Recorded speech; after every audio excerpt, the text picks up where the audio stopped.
Good evening. They promised a peaceful protest. It was anything but. Thousands descending on Town Hall for an anti-Israel rally, ordered not to march. But when told to move on, there was complete chaos. Dozens were arrested, with police accused of going too far. This is a live shot from outside Sydney Police Centre, where tonight protesters have gathered, they say, in a stand against police brutality. While the actions of officers will be scrutinised, the Premier and the Police Commissioner are standing by the force. Sydney Town Hall, peak hour. It's volatile and violent. They pepper sprayed me. Hands up, not resisting, this man is grabbed by his shirt, punched repeatedly in the ribs by police and pulled to the ground. Another man tackled on tram tracks, arms restrained, his head slammed into the concrete, more punches thrown. As he allegedly fights back, biting an officer's finger. He was one of 27 people arrested last night when protesters clashed with police in the middle of the CBD.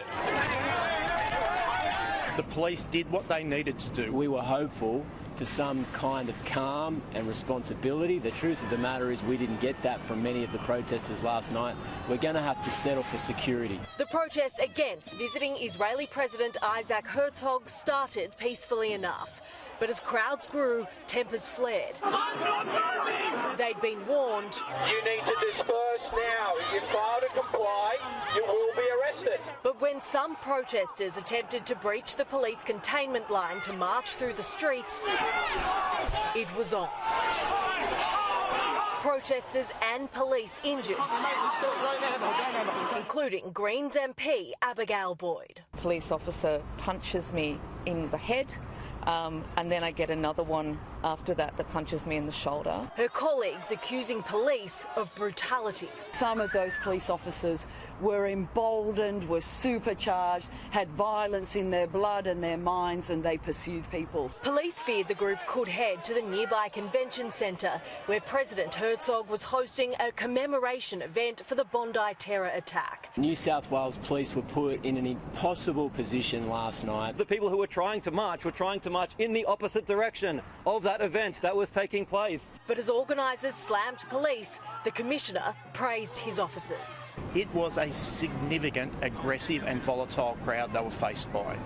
They did a fantastic job to hold that line. But he is vowing to review body-worn video. Every officer is accountable for their actions. Including this, a group of Muslim men hauled away during prayer. What are you doing? The conduct of the New South Wales Police represents a serious breach of religious sanctity. It is deeply distressing. I think it's important that people not judge the actions of police on 10 seconds or 15-second social media clips. In the crowd last night, some of Chris Minns' own MPs, including backbencher Sarah Kane. We do not welcome a man who incites genocide. Grace Tame leading the masses in chant. From Gadigal to Gaza, globalise the Intifada! Prompting some to call for her Australian of the Year title to be stripped. The Prime Minister instead pleading for calm. We need to turn the temperature down. 9 people have now been charged, many claiming they were simply acting in self-defence. Now I'm being prosecuted for assaulting a police officer. And with another rally being held outside the Sydney Police Centre tonight, officers are doing what they can to avoid a repeat of this. And let's go live to Taylor Aiken at the Sydney Police Centre. Taylor, what's the situation there right now? Well, Mark, it is fairly calm here for the moment. Protesters are gathering in what is ironically known as Harmony Park. Around 700 of them gathering here. We have heard speeches just started, plenty of chants.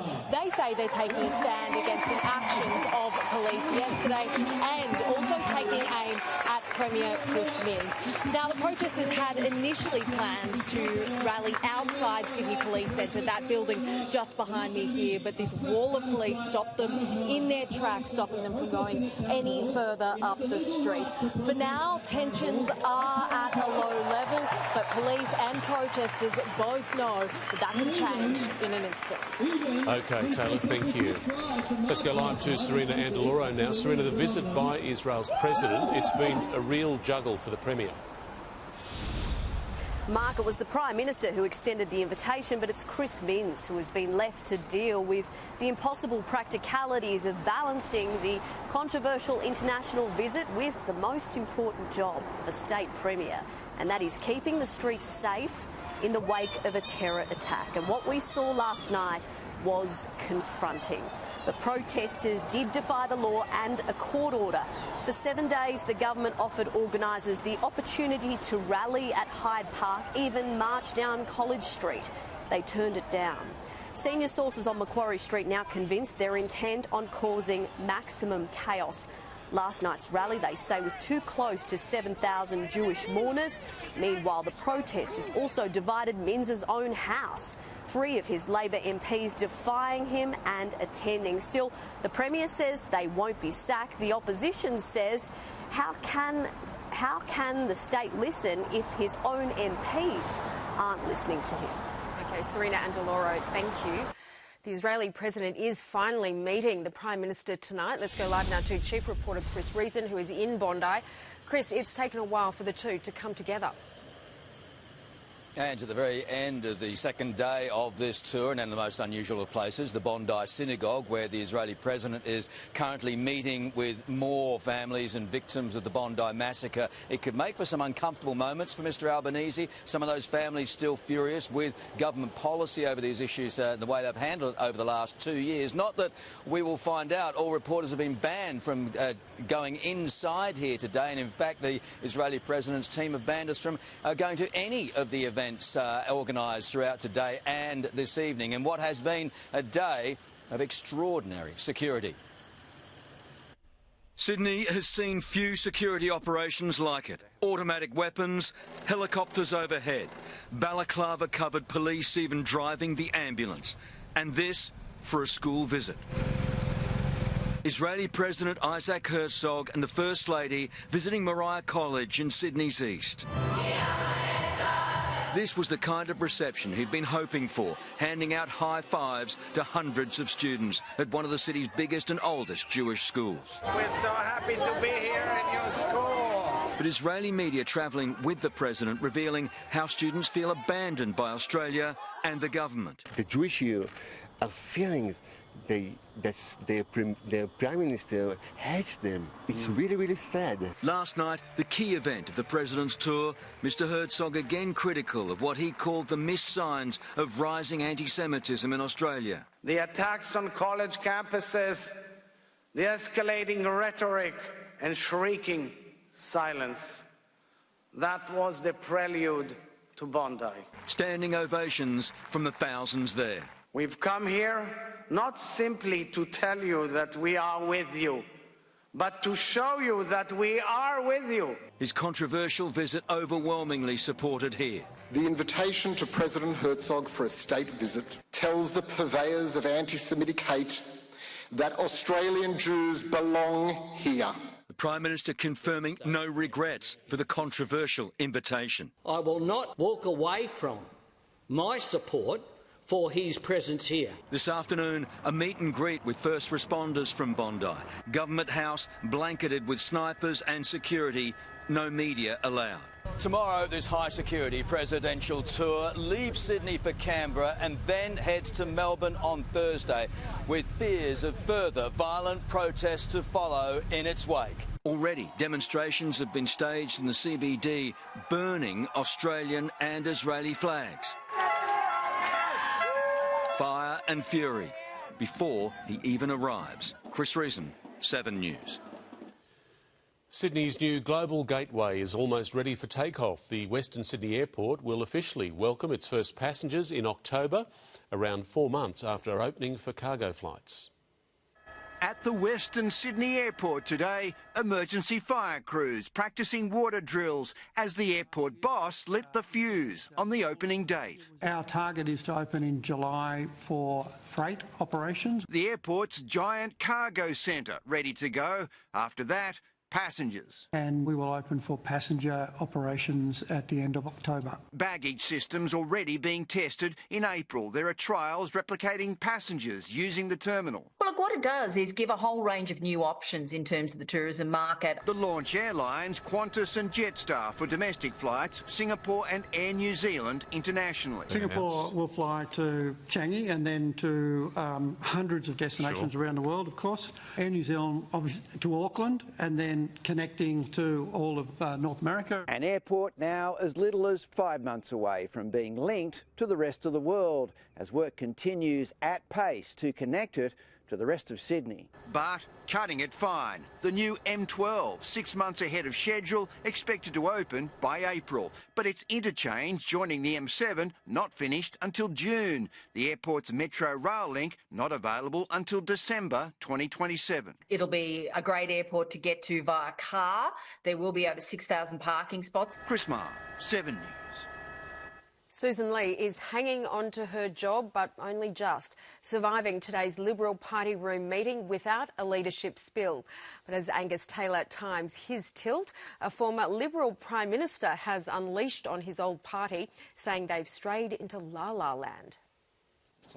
In the same courtyard where he launched his own leadership challenge in 2015. It was over there, actually. Malcolm Turnbull says he came to talk hydropower, not power struggles, but shared his views anyway. If Angus wants to be leader of the Liberal Party, he should stand up and say so, and say why. Liberals expect Angus Taylor to do that before the end of the week. Mr Turnbull warning whatever happens, the party must return to the centre-right. And if you run off into la-la land, which is where they've headed, then you find yourself running second to Pauline Hanson. Malcolm Turnbull. From the man now running with Pauline Hanson and with no love lost after being dumped as Deputy Prime Minister under Malcolm Turnbull's so-called bonk ban. I remember a certain gentleman talking about, that you shouldn't be a bitter ghost. I don't know. The only thing he's missing down there in the courtyard is a sheet over his head. With only estimates on this week, most senators aren't even in Canberra, which means Angus Taylor would need to declare his hand in the next 48 hours to give Liberals enough time to be here for a spill on Friday. In the Liberal Party room today, moderate Jane Hume asked Susan Lee how she planned to avoid electoral oblivion. Miss Lee replying, "Stop talking about ourselves. Disunity is death." The Treasurer making light of Angus Taylor's dilemma. Half of the party room supports the member for Hume and the other half have met him, Mr Speaker. And all are now waiting for him to make his move. Conservative sources tell me they're considering whether one or more of them should stand down from shadow cabinet in the next couple of days to force a spill, though no decision has been made on who or when. And while this leadership struggle is part of the post-election civil war between the Conservatives and the moderates, it's the handful of non-aligned Liberals in the middle who will determine the outcome. And they tell me the lobbying for their votes hasn't even begun yet. Mark Rowley, ready and waiting in Canberra. Thank you. A man has died after being hit by a bus at Tempe in Sydney's inner west. The 39-year-old was struck just after midday on the Princes Highway. He was treated at the scene but could not be saved. The 45-year-old bus driver was taken to hospital for mandatory testing. A prominent Sydney barrister accused of possessing child abuse material has been found dead. The body of Mark Dennis was located inside his inner west home last night, less than a month after his arrest. Dennis was on bail after child abuse material was allegedly found on his phone and other devices when he returned from a trip to Southeast Asia last month. Police say there are no suspicious circumstances surrounding his death. The former Prince Andrew is tonight accused of leaking confidential British government information to his friend Jeffrey Epstein, who'd already been convicted of child sex offences. The King has now declared Buckingham Palace will work with a potential police investigation into his brother, as the ex-Duke's apparent actions plunge the monarchy deeper into crisis. For the second time in 4 days, revelations from the Epstein files overshadow royal duties.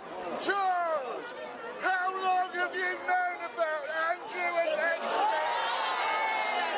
The heckler answered not only by boos, but later an extraordinary statement from Buckingham Palace about former Prince Andrew, expressing the King's profound concern at allegations which continue to come to light and the palace's willingness to stand ready to support police. It's unprecedented, and I think that this is a seminal moment in the royal family's dealing with this scandal. A criminal investigation into Epstein's alleged trafficking of women to Andrew and his conduct as UK trade envoy appearing increasingly likely, after new emails revealed he leaked reports on Asian countries to Jeffrey Epstein, as well as a confidential brief on Afghan investment opportunities. The saga following Prince William on his own diplomatic trip to Saudi Arabia, a spokesperson expressing he and Princess Kate are deeply concerned by the continuing revelations. No such statements from Ghislaine Maxwell today, the convicted trafficker refusing to answer questions in the US before a behind-closed-doors deposition. As extraordinary as a police investigation into a former prince would be, extraditing Andrew to America to testify would be something else entirely. Despite that, it remains the desire not only of Epstein's victims, but many powerful people inside Congress. I think this is the most vulnerable the British monarchy has ever been. In London, Ben Downey, 7 News.